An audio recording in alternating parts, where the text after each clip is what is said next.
Chapter 17, be perfect. As we kind of remind ourselves, the teachings of Christ are indeed very counseling, bring a lot of consolation to all of us. It brings to us a lot of hope. It elevates our faith, but at the same time, it challenges us.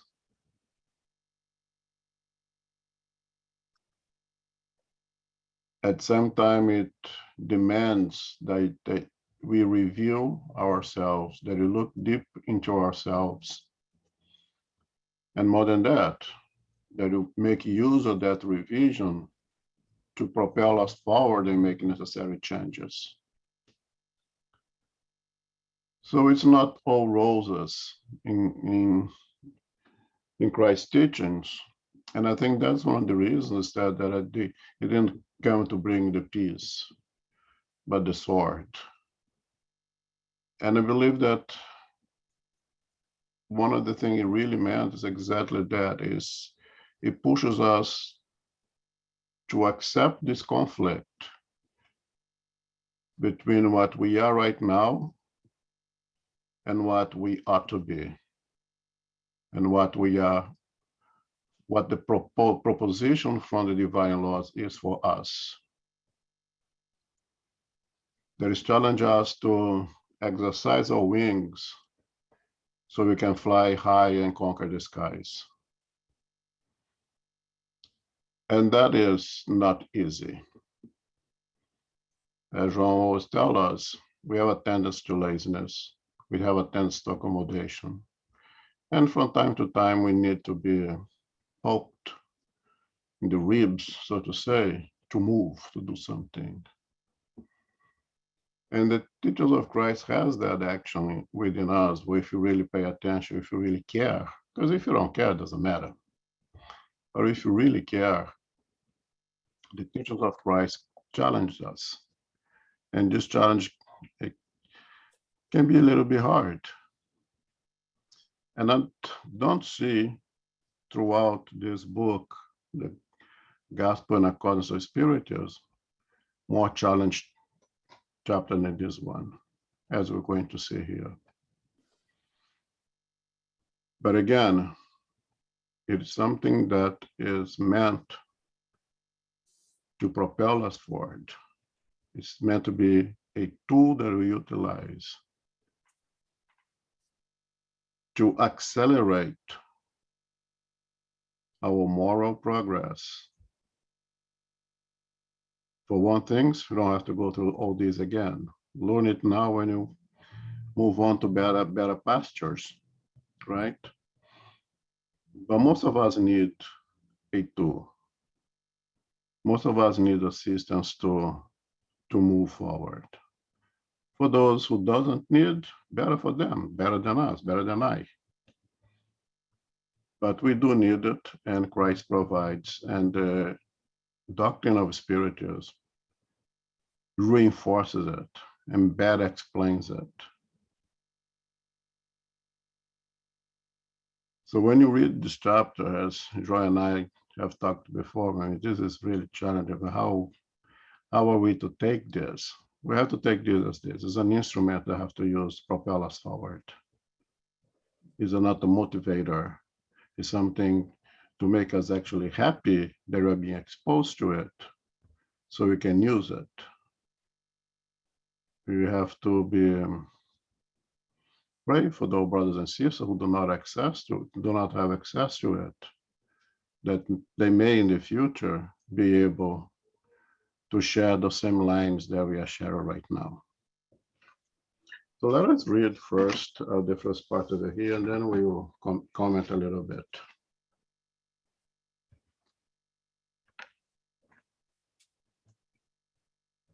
Who's going to read?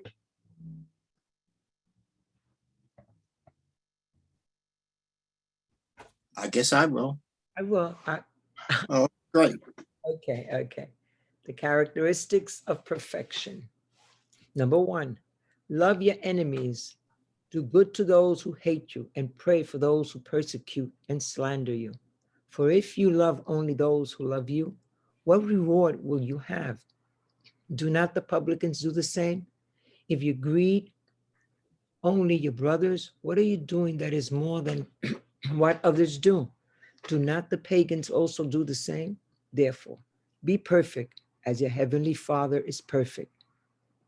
Matthew. Continue. Yes, please. Okay, number 2. Since God possesses infinite perfection in all things, the maxim, be perfect as your heavenly Father is perfect, if taken literally, would presuppose the possibility of obtaining absolute perfection. If it were given to the creature to be as perfect as the Creator, the former would become equal to the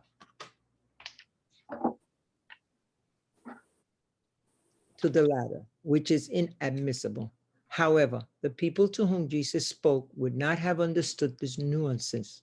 He limited himself to presenting them with a model and told them to put forth the effort to emulate it. One must therefore understand these words to mean a relative perfection, which humanity is able to achieve and which brings it closest to divinity. What does such perfection consist of? Jesus said, to love our enemies, to do good to those who hate us, and to pray for those who persecute us. In this way, he shows that the essence of perfection is charity in its broadest definition, because it entails the practice of all other virtues. In fact, by observing the results of all vices and even the simplest defects, one will realize that there is not one of them that does not alter the sentiment of charity to some degree, because they all have their origin in selfishness and pride, which are the opposites of charity. This is because everything that overexcites the sentiment of personality destroys or at least weakens the elements of true charity: benevolence, indulgence, self-denial, and devotion. Taken so far as to loving one's enemies, love for one's neighbor cannot ally itself with any defect contrary to charity, and therefore it's always an indication of a greater or lesser moral ascendancy. Hence, it follows that the degree of perfection is in direct proportion to the range of such love. This is why Jesus, after having given his disciples the guidelines of the most sublime charity, said to them, therefore, be perfect as your heavenly Father is perfect.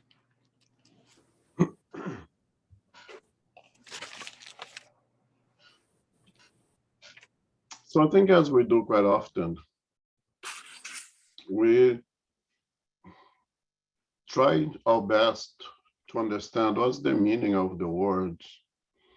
What did Christ meant with these and other words that are perplexing to us? And in this case, the word perfect. It's pretty hard for us to, as the Spirit tells us, if take literally, you say, well, am I supposed to be God?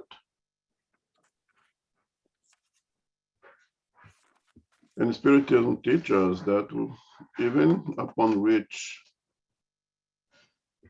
the spiritual perfection, even when we become Christ, we do not become gods. We do not, and we will never equal to God. So I have learned when I was preparing to read for this passage that the word perfect, and we know that all the Gospels was translated from the Greek, that the evangelists, they wrote those passages in Greek. And the translation for the Greek is telos. And the telos, from where the orange of the word theology, right? Teleology, I'm sorry.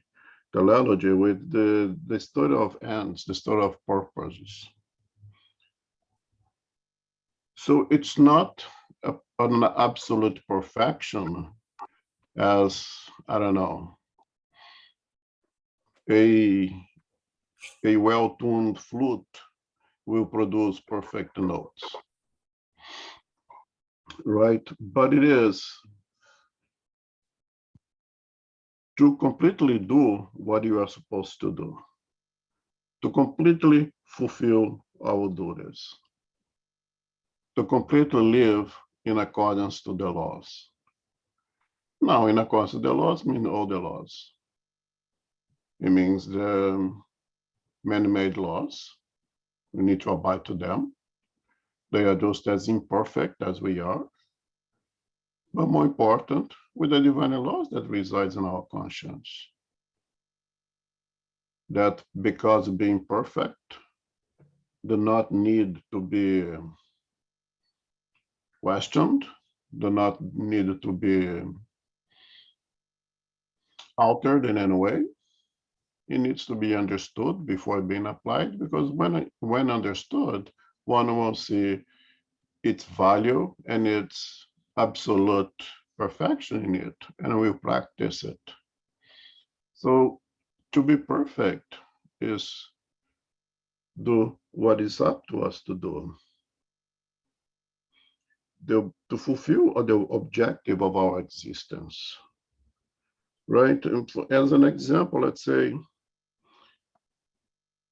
the purpose of a piano is to produce musical notes. So the perfect piano will be the one that produces perfect notes. Taking aside that, of course, it's dependent on a pianist. Okay? But the perfectly tuned piano will produce perfect notes. The purpose, let's say, of the pianist will be to extract those perfect notes from that perfect piano. What is the purpose of the audience? It's to enjoy those notes, respecting the notes, respecting the pianist, having absolute silence when it's time to be quiet, applauding when it's time to applaud. So each one is fulfilling that purpose with perfection. And we just saw it. If you go back to question 573 in the Spirit's book, I believe I have it open here. Yes, I do. And you can switch the word mission with the word purpose over here, right? What is the mission of incarnate spirits? Kardec asked. And you can change it to what is the purpose? What is the objective of incarnate spirits? And remember here that Jesus was speaking to incarnated spirits. Jesus is speaking to us here right now, right? And the answer for the spirit is what? Educating other incarnates, helping their advancement, and improving their institutions through direct material means. And you don't see here in this answer anything about the self, anything about what am I supposed to do to myself. The answer is to others, educating other incarnates, helping their advancement, and improving their institution. And in opposite to it, also in the Spirit's book, if we go to question, I forget, let me see here. Give me 1 second. 895. Question 895 on the Spirit's book, in the chapter of the moral perfection. Kardec asked the spirits, besides the obvious faults and vices, what is the most characteristic sign of imperfection? So we saw that perfection to serve others, basically, right? So what is the most characteristic sign of imperfection? Kardec asked. And the answer for the spirit is selfishness. Moral qualities too often, like gilding on copper, cannot withstand the acid test. Some individuals may possess good qualities that help them to appear to be virtuous, but those qualities dissipate, proving that they have made a certain amount of progress, may not be capable of standing trial. The slight disturbance of the narcissisms is enough to reveal their true nature. Absolute impartiality is so rare on earth that even when you do encounter it, you may very well view it as a phenomenon. So clearly the spirits of truth, tells us that perfection is in putting others first. And the most characteristic sign of imperfection is selfishness. It's put us at the center, putting us first. And with that, we can go back to Matthew's, what Kardec chose to exemplify this chapter, be perfect. And if you read again, that is the passage from the Matthews, there's a passage from the Sermon of the Mountain, of course. And it's love your enemies. Do good to those who hate you and pray for those who persecute and slander you. For if you love only those who love you, what reward do you have? Do not publicans do the same? If you greet only your brothers, what are you doing that is more than what others do? Do not pagans do the same? Therefore, be perfect, as your heavenly Father is perfect. And you ask, Christ was speaking to a community of Jewish people at the time, right? Mostly. And one characteristic that the Jewish people at the time had is what? It's the monotheism. So Christ, of course, being monotheistic, could use God as an example of perfection. Could not use that with polytheistic communities.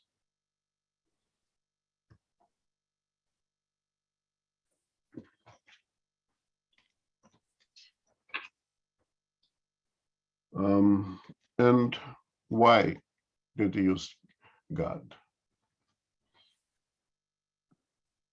To me, he had no choice, period.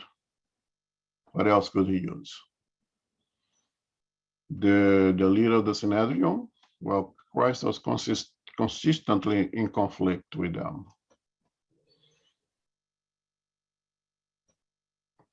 Looking back now, I could say, I could use himself. We know he's perfect as a spirit. But could he say that? Be perfect as I am? How would that sound? An example of humbleness, an example of humility, if he come and said, oh, be just as perfect as I am. Could not. And if you look in what we have now and what they had then, we had no other example of perfection beside Christ himself, that he could not use himself, would be kind of very paradoxical and would be completely misunderstood by us at that time, right? So he could only use God. But of course, we're not going to take it literally. We're going to use that word perfect in the meaning of telos from the Greek,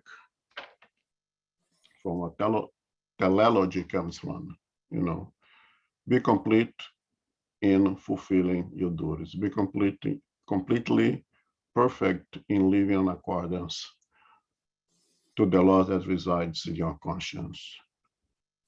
Be the piano that produces only perfect notes. Be always tuned. No tuned to what? In tune with that law that resides in your conscience. That was the meaning of perfection over here. That's how you should understand it. And then with the question, but be perfect is, well, going back a little bit, I use the word perfection, spiritual perfection. I always try to remember to use the spiritual in front of perfection to delineate the separation from God. Because of the vices of language, perhaps sometimes I say to reach perfection. But to me, I always try to say to reach spiritual perfection, because then it creates a separation from God.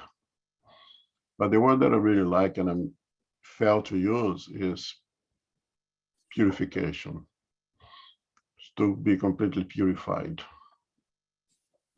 And I like the example of Emmanuel when he says that we right now, it's like the water that comes from the fountain, completely pure.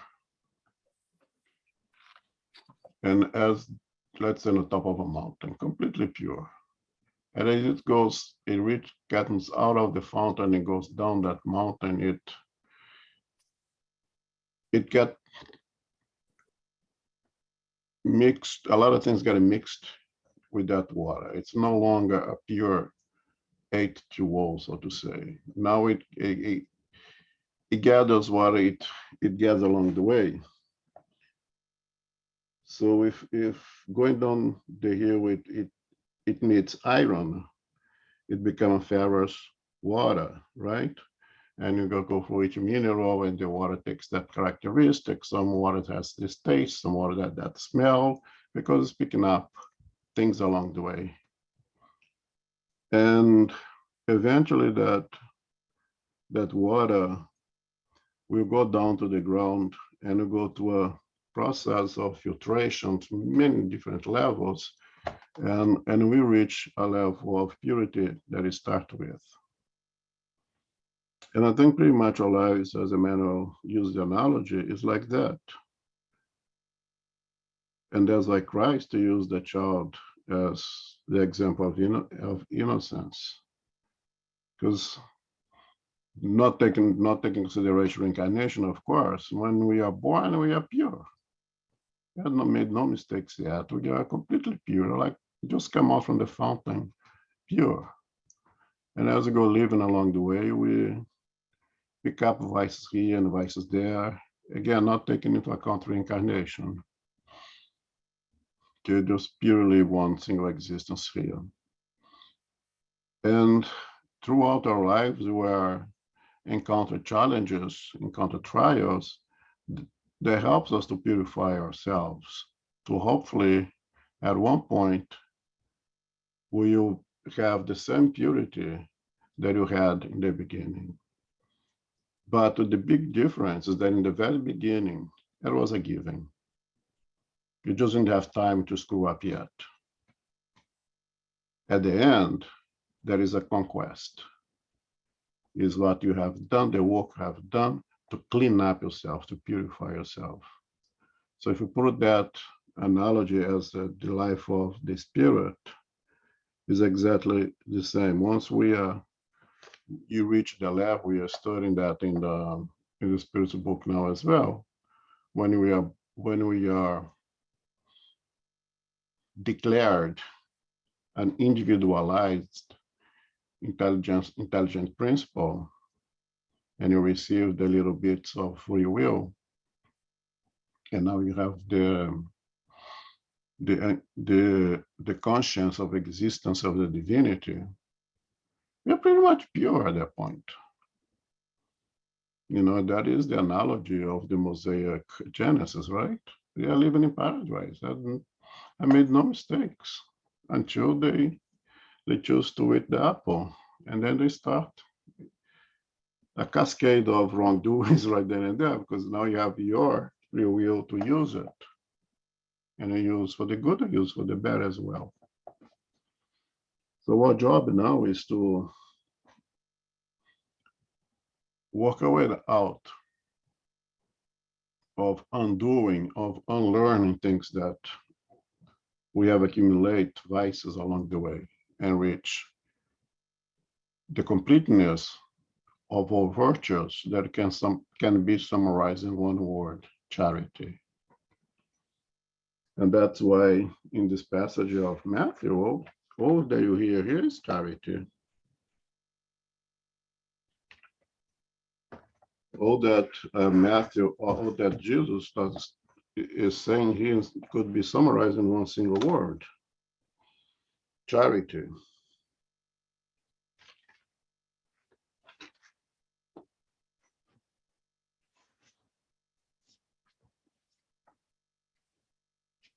And I like when the Spirits tell us here,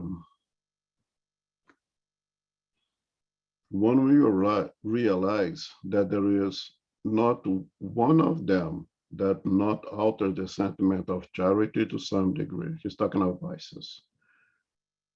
There is not one vice that we realize that is not one of them that does not alter the sentiment of charity to some degree.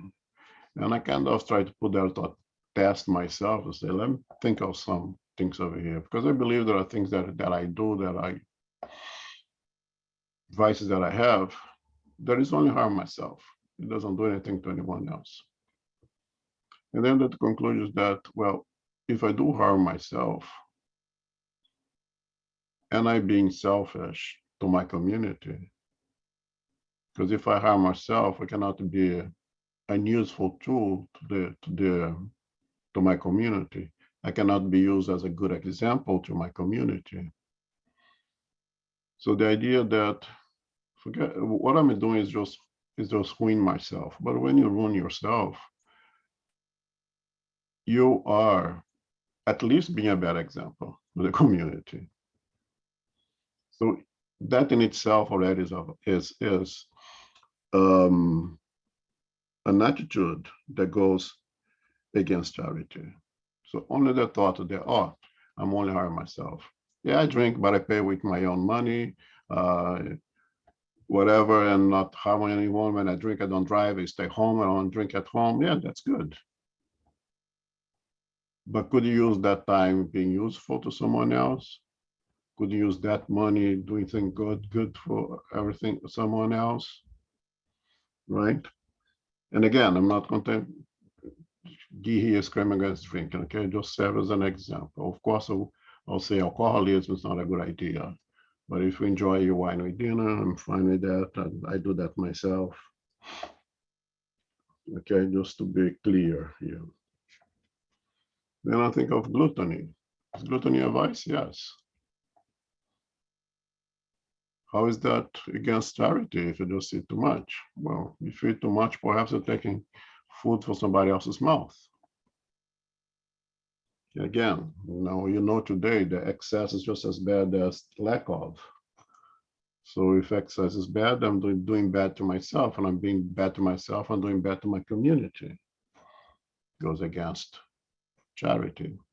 So indeed, I tried, I challenged the spirits on that statement, and I failed, and I have to give them, again, they won over my ignorance here. Every vice goes against charity. There is none of them that I can think that it would go in accordance with charity. And again, we have learned that charity is that big umbrella that have all of it, all the virtues in it. And you cannot have all the virtues and have vices, because there is no room for two things. You have one or another. Or you have patience, or you have impatience. You cannot have both, right? I know in our process have a little bit of this and that, but if you have a little bit of this and that, you have more of that, of the other things as well. Okay, so that goes, and I think of gossiping. It's a lack of indulgence. a few people get together to badmouth someone else.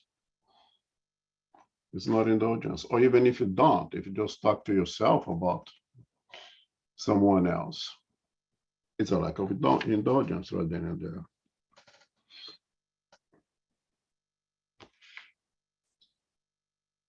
Taken so far as love one's enemies.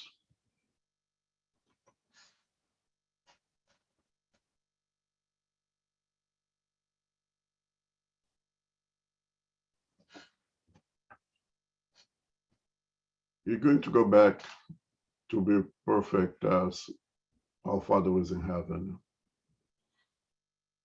Love all, regardless. Isn't that what God has for us?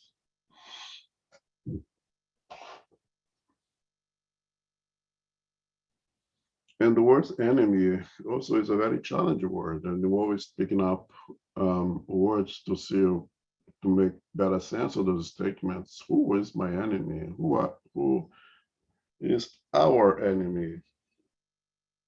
Are, let's say, those who reject Spiritism, those who think the Spiritism is work of the devil. Are they our enemies? And then we have to think, very important to analyze here, take the enemies.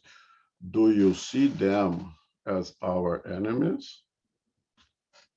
And notice they see us as their enemies. Because in a proactive Christianity is do to others what we'd like others to do to us in the same situation, right? So regardless of what they think of us, regardless of what they send to us, we will send to them Christianity. We will be indulgent with their difficulties. We will be forgiven towards the slandering. We will be benevolent to them, not that we love our enemies, again, very important, as if we're going to invite them to break bread with us the same way that we invite one another, family, the ones that we love, the ones, but we will never wish them any harm. And that's the very instance that I think the word never is applicable, is okay to use. We will never give back the same thing they receive from them. If you receive from them is slandering, we will not give it back. If you receive from them of negative energies, we will never give to them negative energies. That's what love your enemies is. It's a basic primordial of Christ's teachings. So in one word, to be perfect is to come here and fulfill all duties. And if we go back to 573, what is all duties? Is to perform to the everything that brings betterment to others, which is charity, benevolence, indulgence, forgiveness.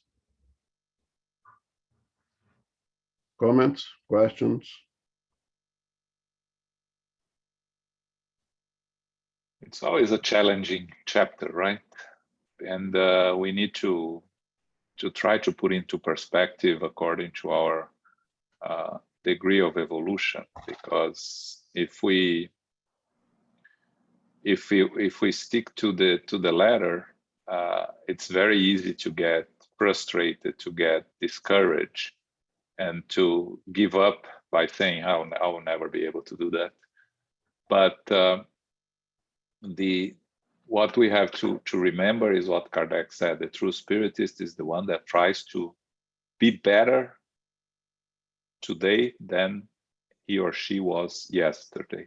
So a self-improvement day by day, not comparing to others, not comparing to to a model of an ideal. It's just comparing to ourselves.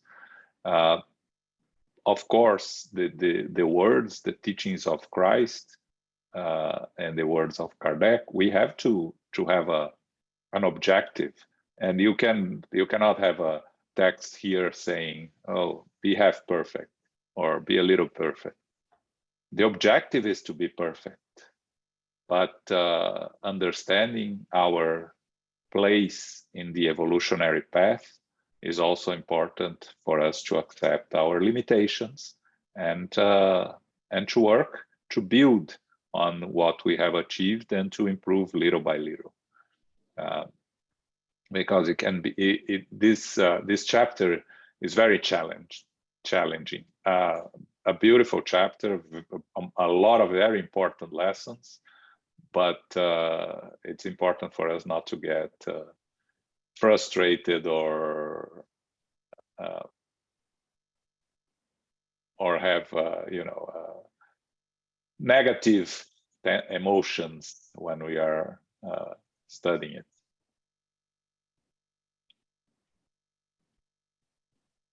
Absolutely not. As I said in the beginning, it's supposed to be a tool to help us to move forward, not to distract us, not to create any ill, negative feelings within us. Or the exercise they're going to read here in the next reading, which even more depressing, you feel you have a tendency to depression. But that's not the objective. It's supposed to be tools to help us, to move us forward.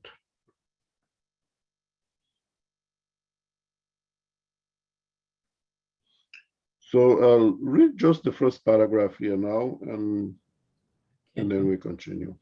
Okay. Unless somebody has any more comments. I have a comment. Yes, please. It might sound that I'm criticizing, but I'm trying not to. But it's okay, too. Yeah, but sometimes it sounds off. But I was listening to Haroldo Dutra the other day. He was talking about, in the same lines that you mentioned here, the tools and things that we have in our reach to try to get better. And he mentioned something about if we are trying to eliminate our vice, we need to have a plan. And it's not just any plan, because sometimes I feel like everything is too loose, in a sense of we know where the information are, we participate in studies, lectures, and everything. And we always say, oh, we have to respect everybody's level of evolution. We need to respect free will, or we all know what to do. It's just a matter of us to doing things. And listen to him, it's kind of at least my interpretation of it is that without this like a plan, a step by step on how to do things or where to start, and that's why we keep on doing falling on the same vices and the same mistakes over and over again. Because sometimes we want to apply to love, sometimes charity, sometimes eat this and that. And that's why we see people, they are in religion, even in Spiritism, they are for so many years, and they're still gossiping and doing all the things. And that's one of the things that I always tell, talking to Phil. It seems like, when you read, for example, André Luiz books, they have a mentor, someone not forcing them what to do, but explaining them and guiding them and kind of telling them what to do, the next step. If you look back when Jesus was on earth, he would not, force people what to do, but he would say, tell them what to do. If you want to go in the kingdom of heaven, just leave everything and follow me. He was telling, how things supposed to be. So there was like a plan, a path, step by step. And I understand that everything is in the books, But again, it seems that everything's loose because it's up to each person to figure out where to start, what to do, what the next step is, according to the evolution. So to me, I felt like, again, it's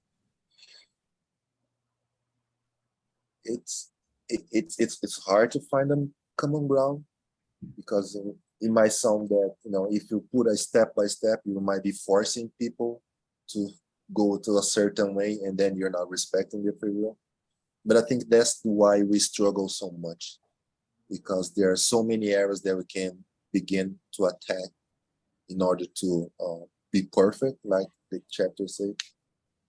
And sometimes we are just running around, chasing our tails and ended up doing nothing. You are 100% right. You're absolutely right in everything you said. And that is the biggest, perhaps the biggest challenge of being a spiritist. And that's why Spiritism is not for everyone.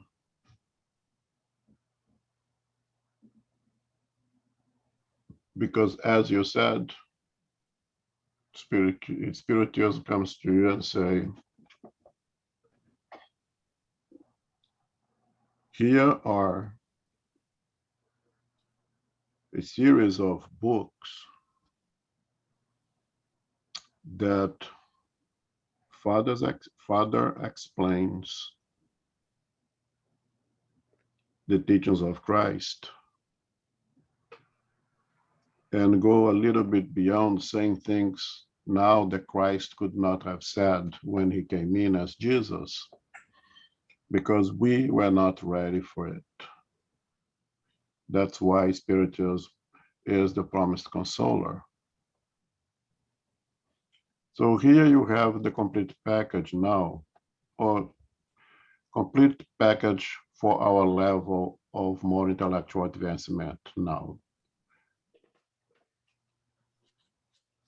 We bring it to you, and you will live in accordance to this to the best of our abilities.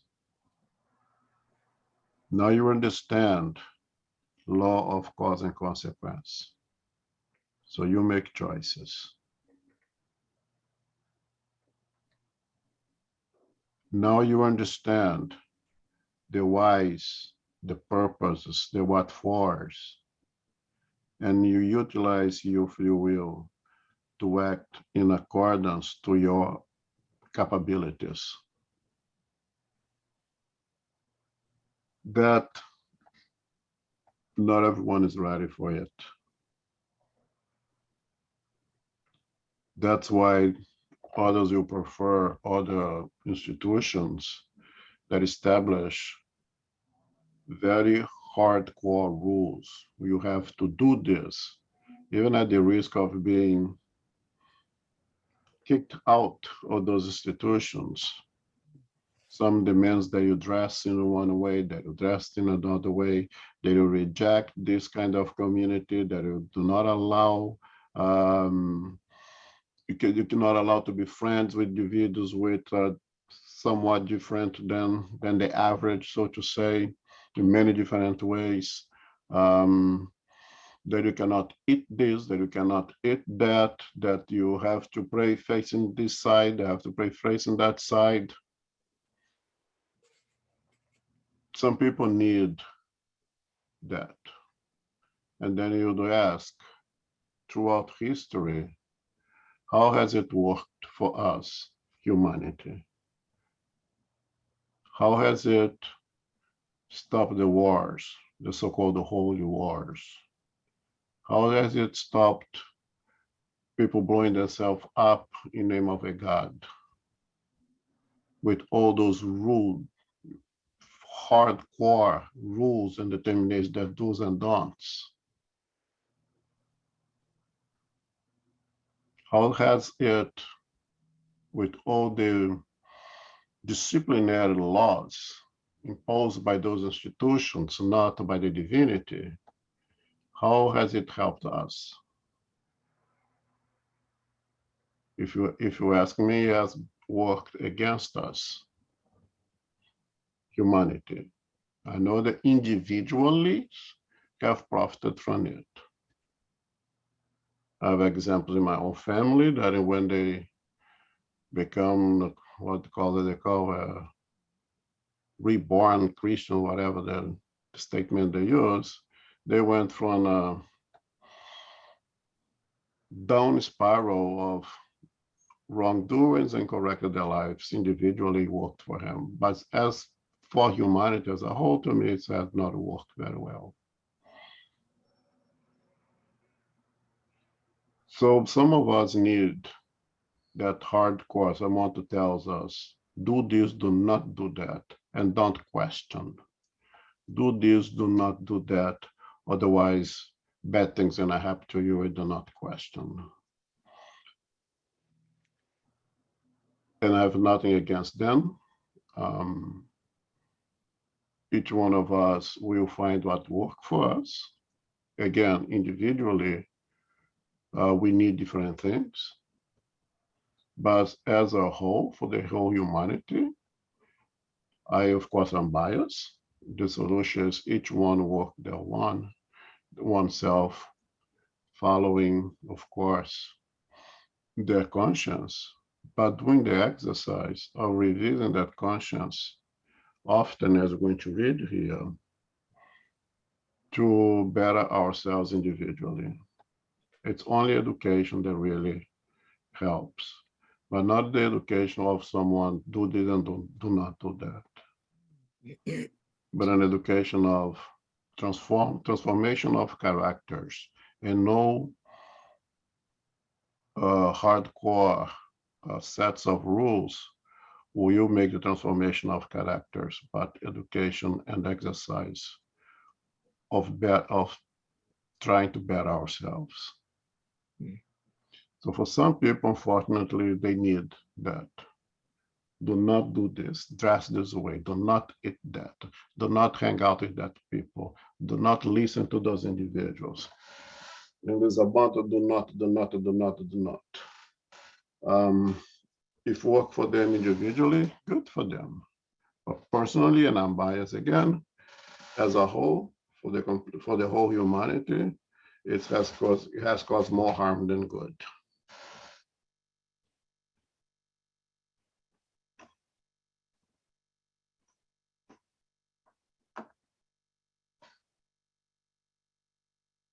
Yeah, I never thought this way on that, you know. I mean, you always say that Spiritism is not for everyone, but I never thought like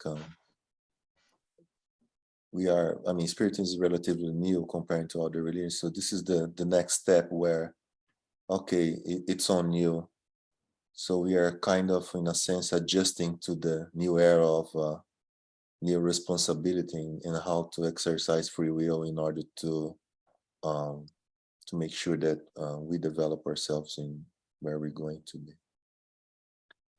Thank Yeah, you. we have even our human-made laws that some are in accordance with the divine laws. For example, thou shalt not kill.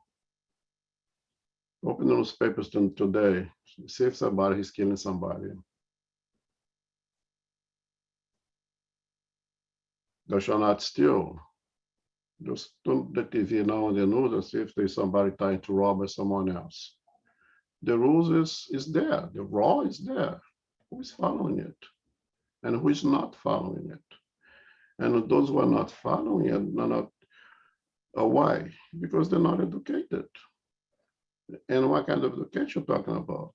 Transformation of characters.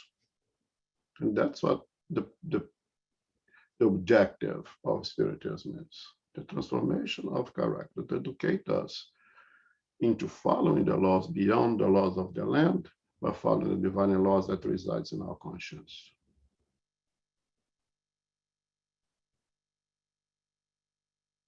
And I think you can think of what Haroldo said on an individual basis, Renato. So we individually have to do our own guidelines for us to follow according to our abilities and needs.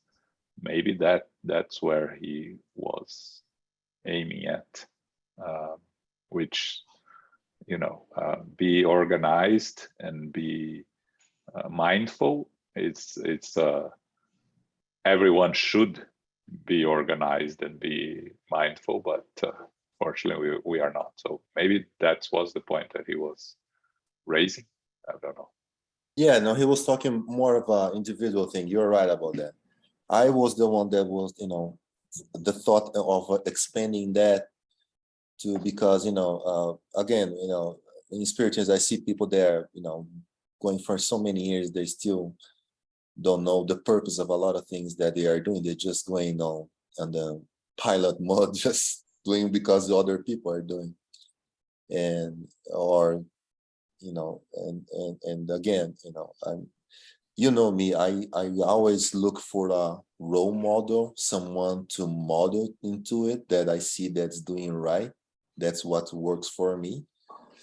And sometimes I see people, they are lost, and that's why I was kind of wondering that difference that Elmo, you know, beautifully explained, that we have in the other religions that tell you what to do, but we need to, you know, begin to move ourselves from that culture and understand that we are, you know, in a path that we need to be able to make decisions for ourselves. Yeah. But also, you know, the fact that they are at least going to a spiritist center or attending classes, it's already a step forward, right? I always remember before I was a spiritist, when I was really learning about spiritism very basically, and there was this guy that was a spiritist, and he was doing some horrible things to his family. And I remember talking to Jussara and said, isn't he supposed to do better by being a spiritist? What is going on there? And Jussara told him that her mentor in Brazil, the teacher that she had in Brazil, when someone asked her the same thing, her answer was, well, he's a spiritist. Imagine if he wasn't, what he would be doing. So, you know, at least it's something. It's a start. That's right. Thank you.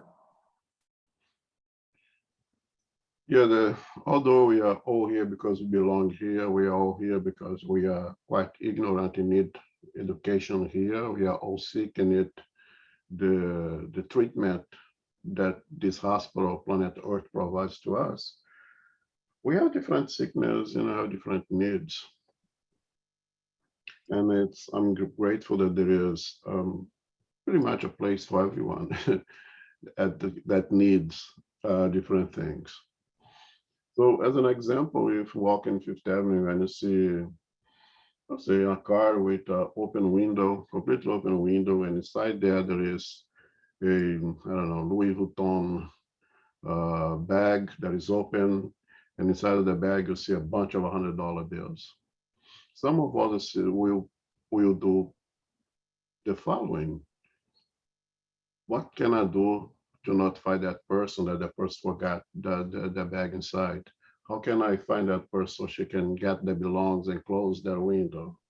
Or the one will look by say, oh, what a jerk, and I will pay attention what to do and move on. There are words who will look at it, so should I take it? Somebody looking? Oh, no, I'm afraid if I get caught, oh my God, I'm gonna get caught, I'm gonna go to prison, I'm gonna do it. And others will not think twice. We stick their hands there, pick up that bag with that money and walk away. Different levels of moral involvement right there in the simple example. And thank God there is a place for each one of us, depend when we are now. And I'm saying that we are on the top of the pyramid? No, absolutely not. But I'm saying that we accept the responsibility of doing for ourselves, of creating that plan that a road is mentioned for ourselves that will lead us to better ourselves, and that is individualized and according to where we stand. And how do we find out where do we stand? The suggestion of St. Augustine, right? Go back into your actions, see what we're doing. So, and I'm going to read all this now. Some individuals would not have the ability to accept that responsibility. And some others don't need. Some is way above us. They don't even need this. They do it automatically without needing this tool. We need this tool. We are not that good off. The really good ones, they don't need this. Yeah, I mean, what you and João explained, because, since we pretty much know, at least myself, we came from different religions and we are used to be told what to do. When you see a lesson like that be perfect, I think the first question that comes to mind is, okay, so where do I start on this? Who's gonna tell me what to do now? And you guys explain that, and it's up to us. And it doesn't matter what level we are, it's okay. And and that's, I think that, at least for myself, it helps a little bit more to get clear that whatever area I decide to improve, it's okay. And it's my decision, it's my free will, and just get busy. But thanks again. And we see here how indeed Spiritism is that promised consoler. Right now, we have a hard time dealing with this. Can you imagine 2,000 years ago, we listening to Christ saying those things for the first time? Most of us walk over there saying, this guy smoked some funny cigarettes. It makes no sense. It takes time for us to digest them, and once you digest them, to apply them, which is the biggest challenge, as we're going to see now.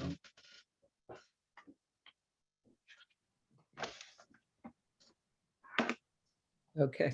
So just read the very first paragraph, and then you continue from there. Okay. Moral persons. Number 3. Truly moral persons are those who practice the law of justice, love, and charity in its greatest purity. If they question their conscience about their actions, they ask themselves if they have violated this law, if they have done any evil, if they have done all the good they could, if they have willingly disregarded any opportunity to be useful, if anyone might have a complaint about them, and finally, if they have done unto others everything they would like to have done unto themselves. Isn't that enough? Because you just want to throw this book away and go to the beach and forget about this whole thing. And they're already asking too much here. Yeah. And I only asked to read the first paragraph just because of the word conscience. I know everybody knows, I know I have said it 10 times only today already. The truly moral person are those who practice the law of justice, love, and charity in the greatest purity. If they question their conscience about their actions, they ask themselves if they have violated this law.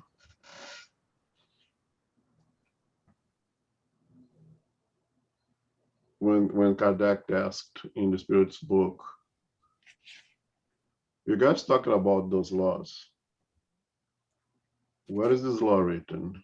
And was the answer from the spirits? In your conscience, in our conscience. And we have to come back to that consistently. Why our conscience? Because it's there that we have the do's and don'ts, the laws, the divine laws. Because as I always say,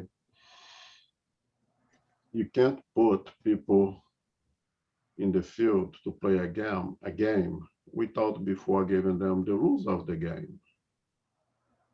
You're not gonna get 10 kids put on a basketball court, give them the ball and say, go and play. We're going to explain step by step, how do you play this game? What are the rules of the game? Because if you don't do that, then there is no right and wrong. There is no good and evil. Because you don't have a foundation, something to be the basis to establish good and bad, right and wrong, fall or no fall. So God could not make us come here to reach perfection without letting us how to get to that, how to do it. So one of the things that differentiate us from Animalia, and we see that in the Spirit's book just last week, that humanity is a separated kingdom, so to say, from the other animals. We are animals, biologically speaking, but in the global sense, we are always one step ahead. And one of the things is the precept, the understanding, the innate not understand, but acknowledgement of the divinity. What gives us that is exactly the divine laws imprinted in our conscience. Because if God is just, He's not going to put us here to play the game without giving us the rules. He's giving us something for us to go back and look at it, if it's in accordance with that law, if it's not accordance with that law, if it's fall, if it's not fall. If I kick the basketball in the basketball court, is it a foul? Yes. Why? Because it says in the book of rules of the game. And then we analyze, but why is it a foul? Spiritism explain why is it a foul. That is not a great advantage of Spiritism. That is not say it's a foul and shut up, just listen to it, otherwise I'll kick you out of Spiritism. He gives us explanations to everything. So you do not commit that foul just because somebody told you that it's a foul, but because you understand it. Why that it's not good to kick the basketball in the court. It's okay to do in the soccer field, but not in the basketball court. We do in our conscience, and if we retrieve with completely honesty our thoughts back to that conscience, we will see it. You'll be able to answer those questions. Because it's there for us to use. And that is the great suggestion of St. Augustine again, right? To do that exercise. It's something that we can do. We don't do because kind of afraid because the word, because you know pretty much what the answer will be, right? We know what our conscience will tell us, so we rather not.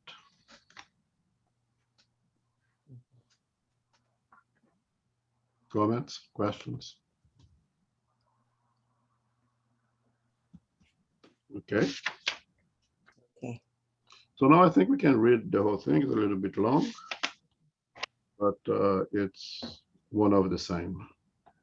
Okay. They have faith in God and in God's goodness, justice, and wisdom. They know that nothing happens without God's permission, so they submit to the divine will in everything. They have faith in the future, thus, they place spiritual possessions above temporal ones. They know that all the vicissitudes of life, all its sorrows, and all its disappointments are trials or expiations, and they accept them without complaining. Persons imbued with the sentiment of charity and love for their neighbor do the good for its own sake without expecting anything in return, and they repay evil with good, defend the weak against the strong, and always sacrifice their own interests to the interests of justice.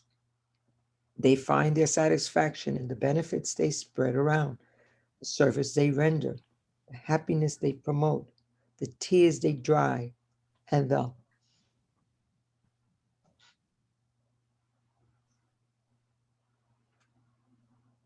and the latter, which is inadmissible. However, the people to whom Jesus spoke would not have understood this nuance. He limited himself to presenting them with a model and told them to put forth the effort to emulate it. One must therefore understand these words to mean a relative perfection. You're going backwards. Excuse me? It's wrong. You move kind of backwards. Oh.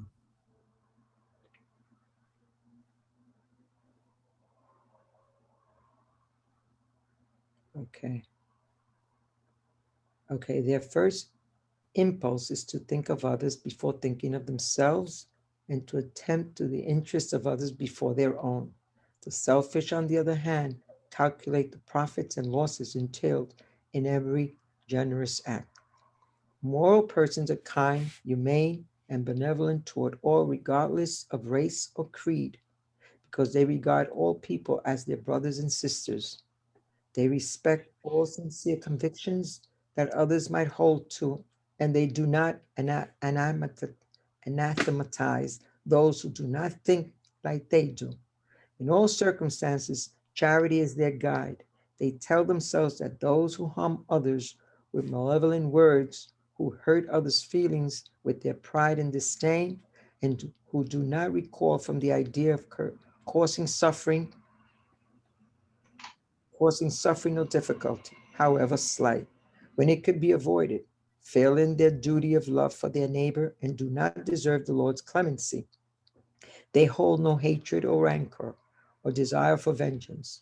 Following the Jesus example, they forgive and forget offenses and remember only good deeds because they know that they will be forgiven according to how they themselves have forgiven.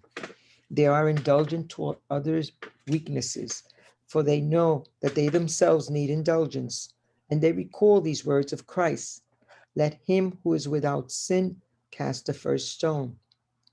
They never take pleasure in searching for defects in others or in calling attention to them.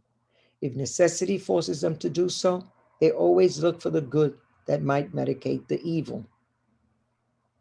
They study their own imperfections and strive incessantly to combat them.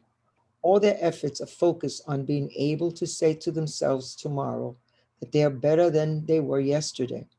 They do not seek to exalt their spirit or talents at the expense of others. Instead, they seize every opportunity to point out what is praiseworthy in other people. They do not gloat over their worth or their personal advantages, for they know that everything that has been given to them can be taken away.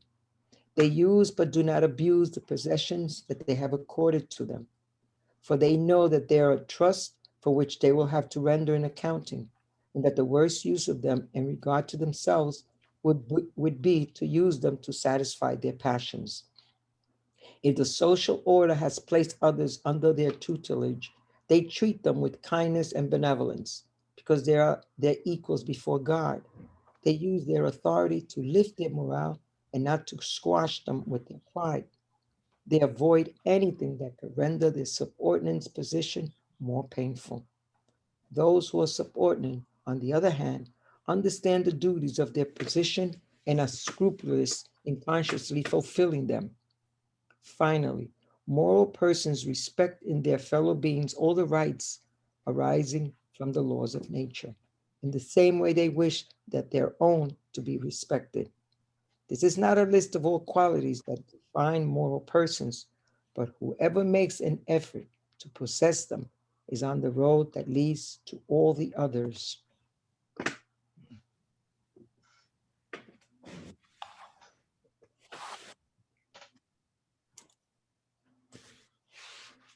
The good thing is that not all of them. It's just the beginning.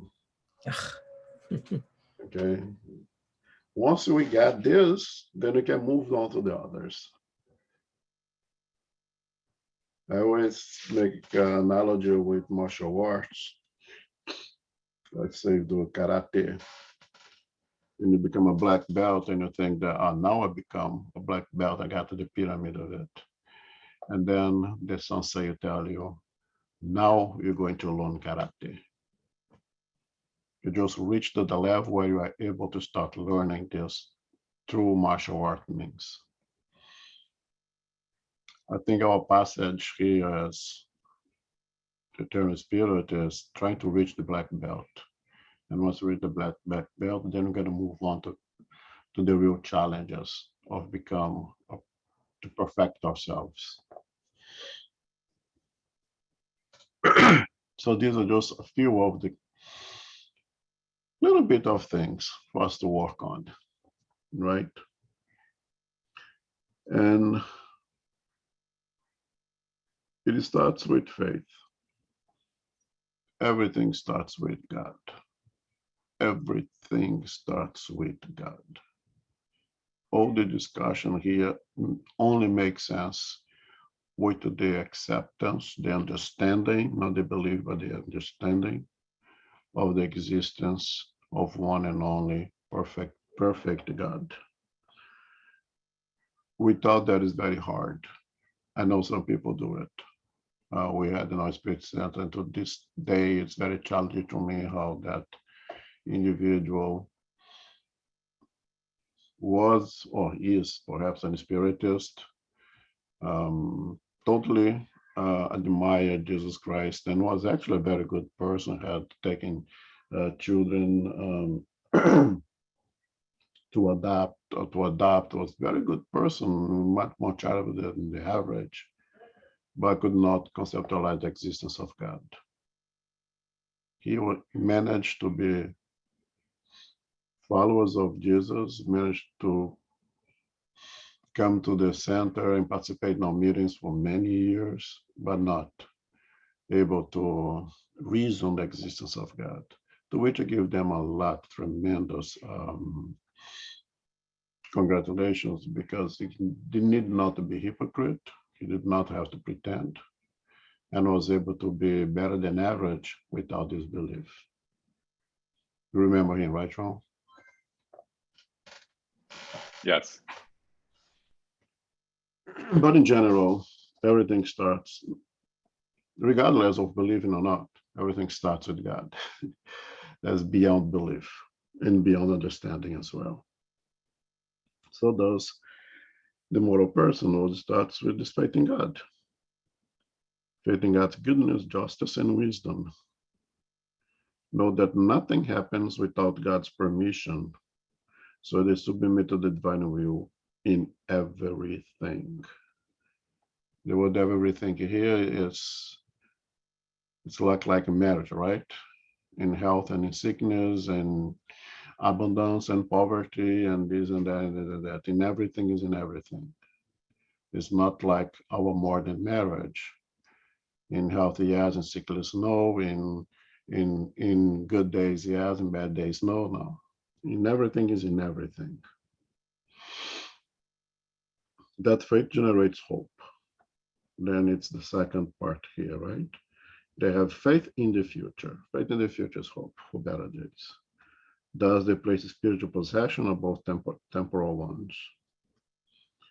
They know that all vicissitudes of life, its sorrows and its disappointments are trials and expiations, and they accept them without complaining. That's fidelity. I have a fidelity in my relationship with God that allows me to go through the hardship, maintaining my faith, maintaining my fidelity with that God. That it gives to me, the end is for some good thing, even if it's painful right now. The needle in my arm that hurts like hell is what's gonna prevent me from getting a very bad disease in the future. So I take it now because I trust in science, I trust in medicine, I trust in microbiology.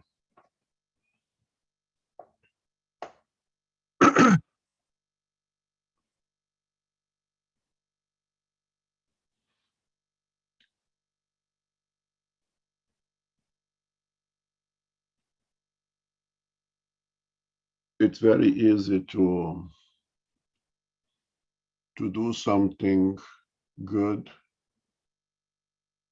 expecting the reward or something perhaps even better.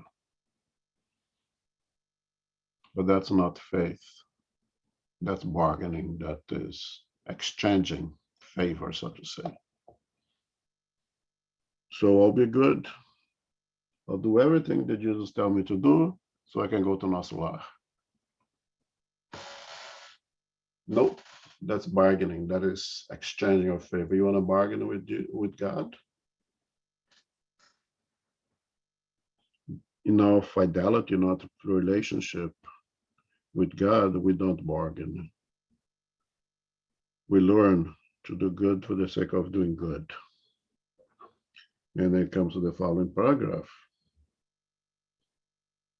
They find their satisfaction in the benefits they spread around, in service they render, the happiness they promote, the tears they dry, and the consolation they provide to the afflicted. They don't do. Can I say we? Maybe daring enough to say we? No, better say they. The perfect, the moral persons. They don't do that expecting a return. They don't do that because they want to go to Nasulah. They do not work expecting a paycheck at the end of the week. They do that because that is the source of satisfaction. They fulfill the duties of being an instrument in the hands of God to promote wellness to others, because that's the source of their satisfaction. I repeat because it's important. They find their satisfaction, the benefits they spread around, the service they render. I mean, if you do a service, most often because we are serving something. We are all following or serving something. Who do you choose to serve? Who do you choose to follow? If you choose to serve God, then you do that. You promote happiness to others. You dry and provide consolation to the afflicted. Dry the tears and promote consolation to the afflicted. Not because you expect a reward, because it generates the satisfaction to you. And again, when God asked us if we could, God asked the spirits if we could conquer happiness in His word, and says absolute happiness. No, there's not a word of absolute happiness, but you can get the relative happiness, which is peace with your own conscience. And what our conscience is asking us to do? Charity. In one word, charity. Look at others first. Put others at the first plane. And that is question 573, right? The mission of incarnate spirits.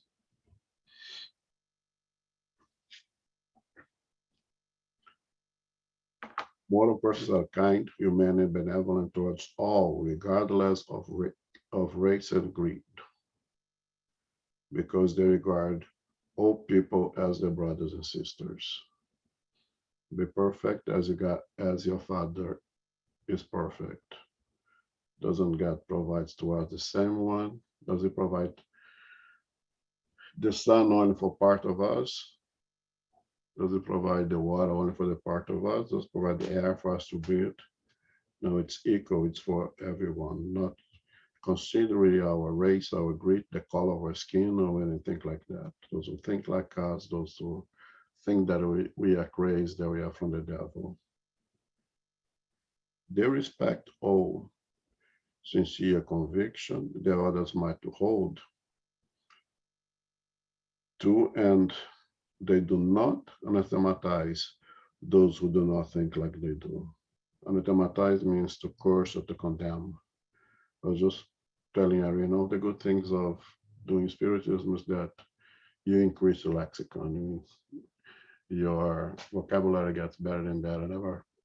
I read this book 10 times already, but don't remember seeing this word before. So that's another class of doing spirituals that you improve your vocabulary.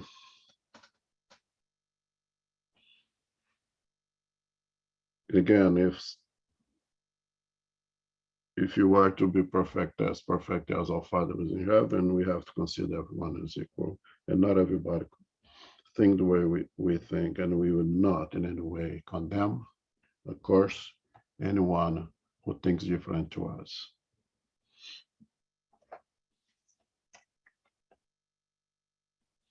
And if we look at this very small sentence, the respect all sincere conviction the others might hold to, and they do not automatize those who do not think like they do. Isn't that not following this respect? Isn't that having this disrespect? I was thinking when I was reading this, perhaps the reason of so many wars, reason of something holy wars without something horrible. Isn't that the reason of disharmonies in spiritist centers? We are all here together, spiritist, reading this and agreeing 100% with everything that is saying here. But at the moment someone brings a different opinion, there's someone believes something differently, someone has a way of life that it's perhaps not agreeable with some members of that same group, there goes the group, there goes the fight, there go the wars, there goes the separation, goes even the closure of some spiritist center, because we cannot have that respect to the different way the other thinks, the different way the other live their lives. It's something so current that we really have to think about it. In no circumstances, charity is their guide.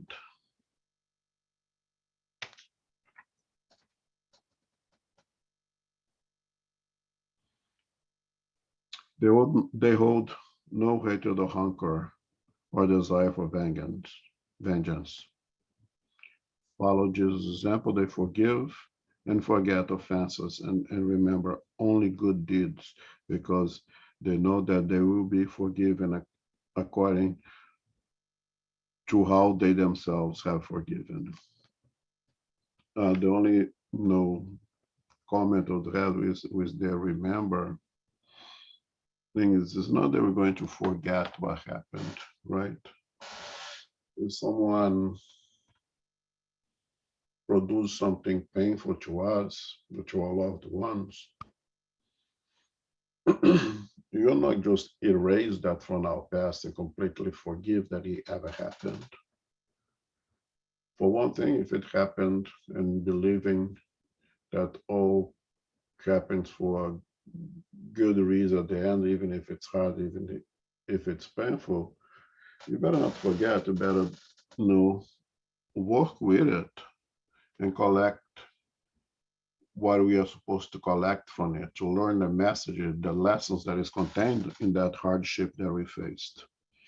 But the fact that we do not forget, we forgive, we let it go, but you remember that this happened, will not generate any consequences. Oh, I remember that time in my past, someone that went to my boss and lied about me and said untruth about me, and I was fired, and I spent 3 months to get another job, and in that 3 months I was evicted from my home just because someone invented some things about me. How would I just forget that it never happened?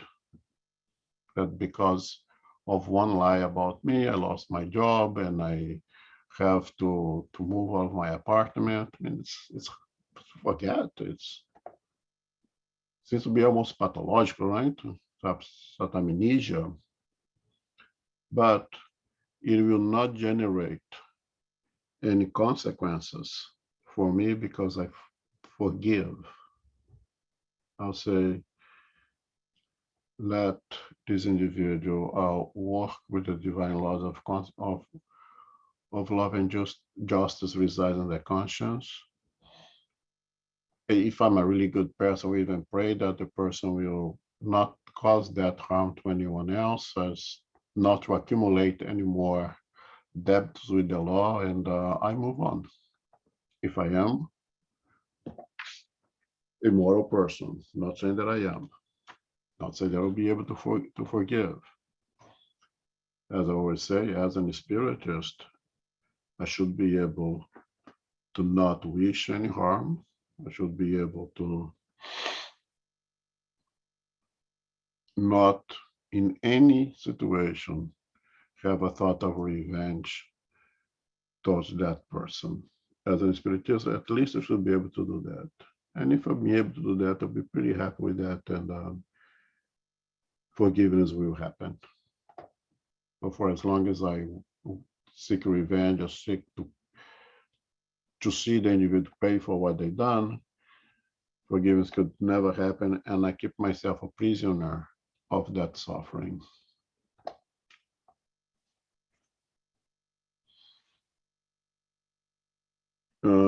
Indulgence. They are indulgent towards others' weakness, for they know that they themselves need indulgence. And they recall these words of Christ, let him who is without a sin cast the first stone. Again, all of us are here because we belong here. All of us are in this school. But in this school, they have different classes. They have first grade, second grade, third grade. Some are the first grade, some are the third grade, some are ready to graduate, some are just came in now, at first years with us, right? So it's obvious that some will have a little bit more work to do and some less work to do. But if we are here, we have work to do. So we need indulgence from others as much as we must provide indulgence to others.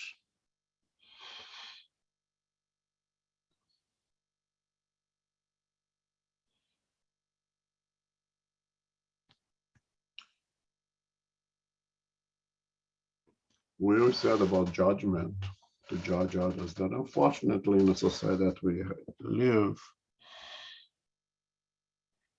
we very often judge others.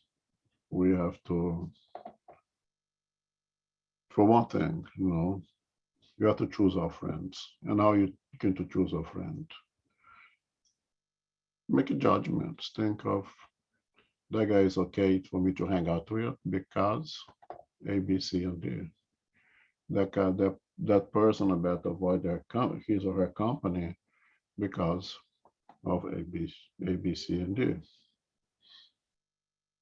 So we do that internally, thinking with ourselves. The suggestion of the spirits here is when you need to point out the defects and it come a point that it's necessary, we do that in association of always finding the good. I had our fraternal assistants talking to people coming talk to us. My suggestion has been is let's try a 2-to-1. For every negative thing that you see on that person, put 2 good things. Because all of us have it, good and bad. You can't come to me and say only the bad things about this or that person. I want you to reflect a little bit of the good things that let's try 2-to-1. And sometimes if it's not possible, at least let's try a 1-to-1. For every bad things that you have to say about that person, you have to bring at least one good thing about that person. And if you do sincere exercise, you see that that's factual. All of us are good and bad.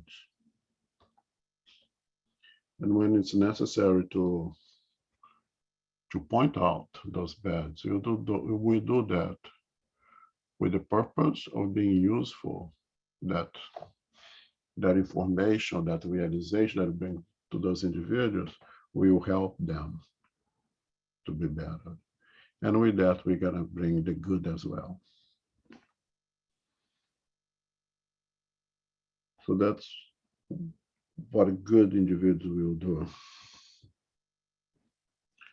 They do not gloat over the wealth or the personal advantages, for they know that everything that has been given to them can be taken away. Oh, we went over? All right. So you see over here, I'm going to close now. I'm sorry, guys, that there is no condemnation to having the wealth, to having the personal advantages. The moral person will accept the responsibility of having those advantages and will utilize it properly with humility and for the benefit of others. And what I would say for last, because that's what João told us at the beginning, is that they stir their own imperfection and strive incessantly to combat them.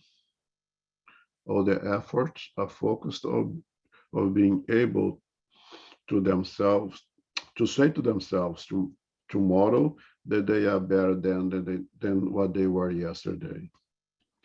This is to me the important thing on everything that we read here. Everything that we read here is wonderful. But I think the take message for us is this. Let us use this as a tool. And let us try to exercise this. Let us try to go into bed, do a quick review of our actions and be able to say, today I did 0.0000001% better than what I did the day before. And the next day, if you were able to say the same thing, you're moving in the right direction. 0.00000 better every day. At the end of the year, it will be 365 times better than what we were at the end of the year. It's a great accomplishment. And again, to seek perfection is not to seek to be God. To seek perfection is to be able to practice charity here to the best of our abilities. Again, to the best of our abilities. Not like Mother Teresa, not like Gandhi, but to the best of our abilities. 0.00000.1 better today than yesterday. And I apologize, I lost track of time. We can actually make comments next week if anyone has any comments. And I'll make the final prayer.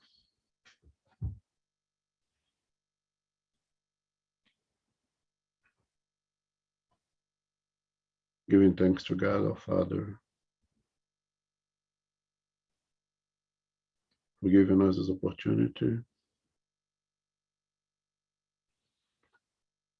Giving thanks to our beloved Master Jesus Christ.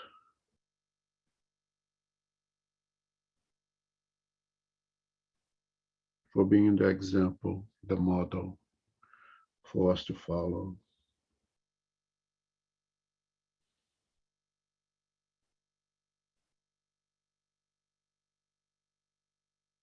Giving thanks to the Spirit of Truth for bringing this doctrine to help us to educate ourselves. Giving thanks to the benevolent spirits of SG and Y the true workers of our house,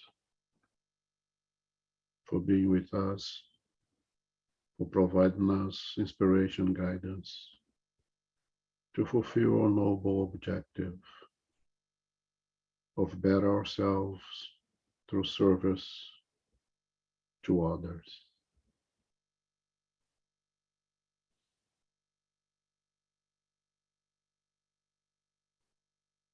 We ask for the assistance, for the guidance, that we shall retain these lessons, that we shall revisit this reading as often as possible, to help this to guide us in our transformation to become true moral persons. So, beloved God, Master Jesus Christ, we say that we understand, that we believe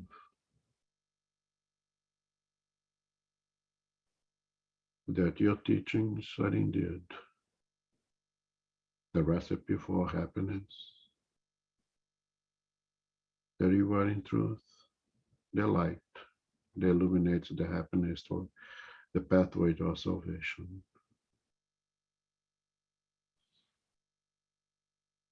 We ask protection, guidance for the weak. We send our vibration of love and peace to those who are suffering, for those being victimized by man-made and natural calamities. And we vibrate especially for those who are causing those calamities, that the energies of the love of Christ may reach their hearts and their minds, break down the walls of pride and selfishness, and allow the love that they have inside to guide them to repair the mistakes. And we ask, beloved Master Jesus Christ, that you may use us as an instrument to spread your teachings with our behavior everywhere that we go, to the best of our abilities. With this in mind, we ask permission to close this meeting. So be it. So be it. Yes, I'm sorry, I went over